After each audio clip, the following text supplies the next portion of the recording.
Hey, welcome back. Got a super exciting knife here. It is almost 1 a.m. my time, so I'm definitely running on fumes a little here, but that's okay. I'm so excited to finally have one of these in my possession. I have reviewed one on the channel, but I've never actually had an opportunity to buy one. Thank you so very much to the seller for deciding to part ways with it. And here it is. This is the SPK Lamia Steingraber Performance Knives. And this one is number 133. It's not from the most recent one, but from the prior drop or order, whatever you want to call it, that he did. It's in CruWear, and look at that crazy Rockwell hardness, 64 to 65. But let's get into it and look at the knife. Love the simple packaging. Really appreciate that for sure. Really nice finish on this one.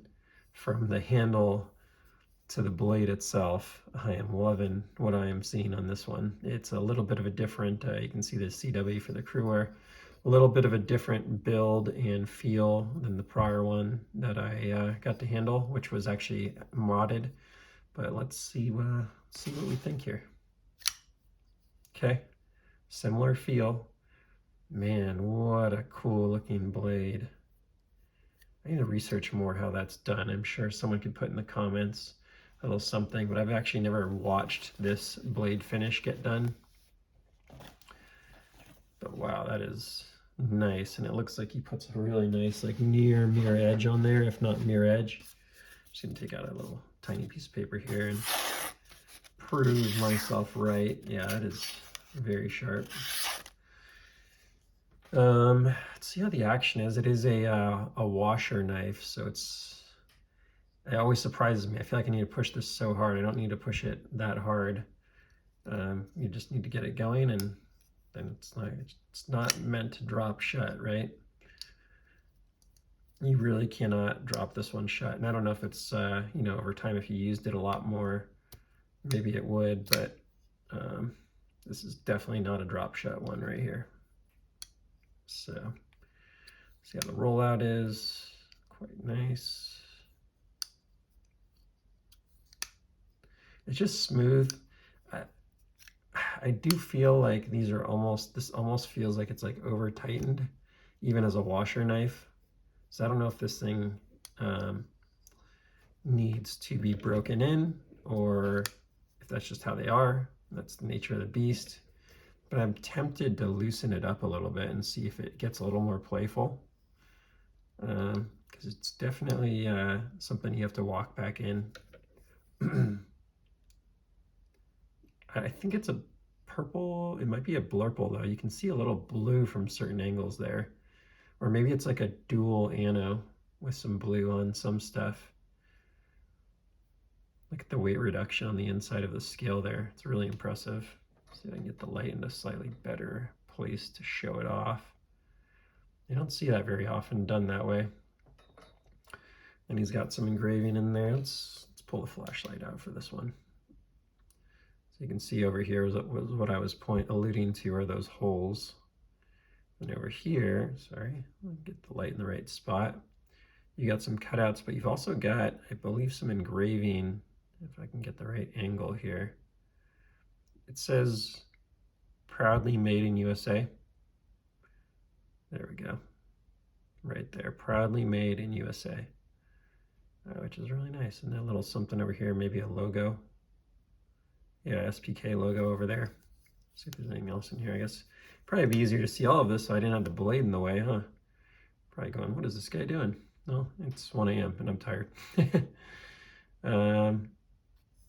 Yeah, it's a nice knife. One of the things that really stood out to me on this one versus the Rosie is just how flexible, like you can really kind of grab it where you want to. For a knife its size, it's just very flexible in terms of it's very efficient. Like this is a very EDC sized knife. It's put up against next to the Demco 8020.5. It's shorter than the Demco 8020.5 and not as tall. So it's very compact. Let's get a weigh-in on this thing. I'm gonna guess 3.5 ounces.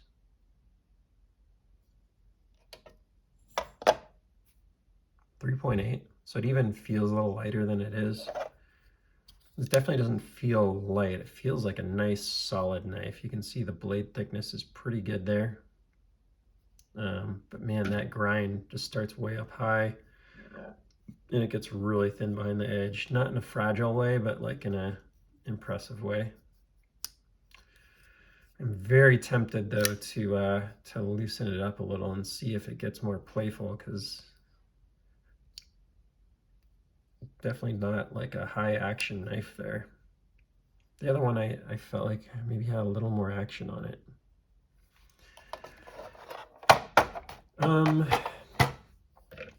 I think the biggest impression on this one is the fit and finish.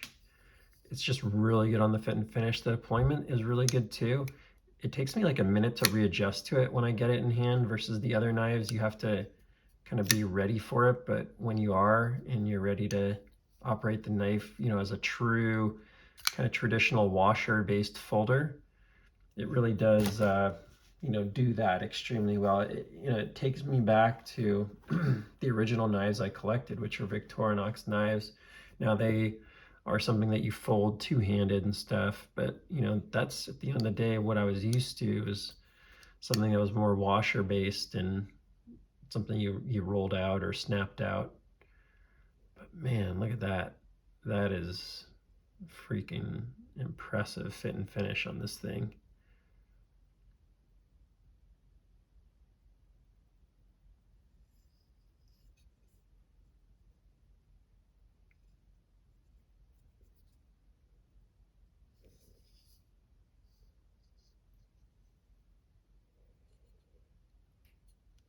What a blade.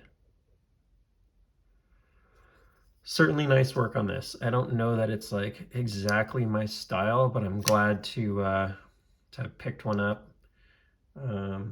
It's fitting into the theme. I've somehow gravitated into these purple knives, which is not intentional, but I ended up with a purple rosy, a purple brown, and a purple SPK Lamia or Lamia, whatever it is. So I'm excited to get those all in a picture together. Check them out on my Instagram at Pocket Priorities. And I think that's all for now.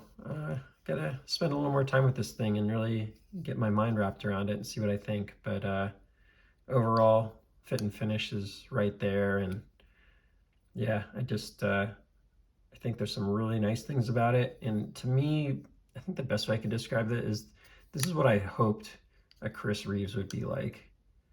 But it never was for me. So all for now. Please like, subscribe, and I'll see you on the next one. Take care.